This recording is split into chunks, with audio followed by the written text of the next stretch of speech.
This Quranic pattern will blow your mind. In the Quran, Surah Al-Anbiya verse 33, Allah says, "It is He who created the night and the day, and the sun and the moon. All of them are floating in an orbit."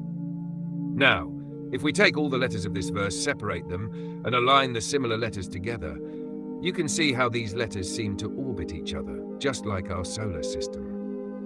The most interesting part is, this verse's meaning is also about orbiting one another. And if you read these letters backward, you still get the same structure.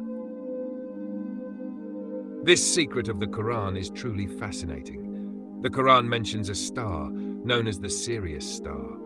The distance between Earth and the Sirius star is 861 light years. In the Quran, this star is mentioned in the first verse of Surah An-Najm, and in the same surah, verse 32 mentions the Earth.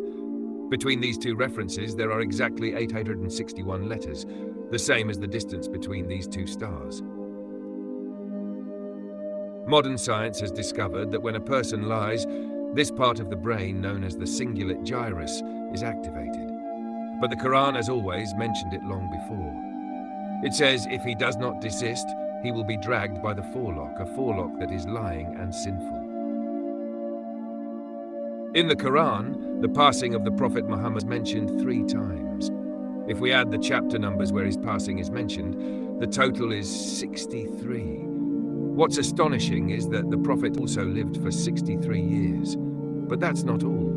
The chapter numbers themselves reveal fascinating connections. One chapter is numbered 40, and the Prophet ﷺ received prophethood at the age of 40. Another chapter is numbered 13, and the Prophet ﷺ stayed in Makkah for 13 years.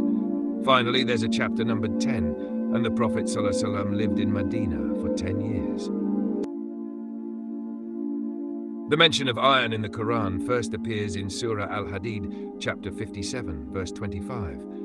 If we calculate all the verses before this, the total comes to 5,100 verses in the Quran. The astonishing part is, modern scientific discoveries reveal that iron is located 5,100 kilometers beneath the Earth. Can you imagine? This Earth, home to millions of creatures today, 400 crore years ago, was a boiling ball of lava? At that time, the asteroids that collided with it contained water, which brought water to this Earth and made life possible here. We've only discovered this now. But Allah mentioned this exact phenomenon 1,400 years ago in the Quran. And He who sent down water from the sky in due measure, and we revived with it a dead land. Similarly, you will be brought forth from it. The Quran is a book in which there is no room for doubt. Could it be possible that this book was written by any human? If you are interested in uncovering the secrets of the Quran, make sure to subscribe to the channel so you keep receiving such videos.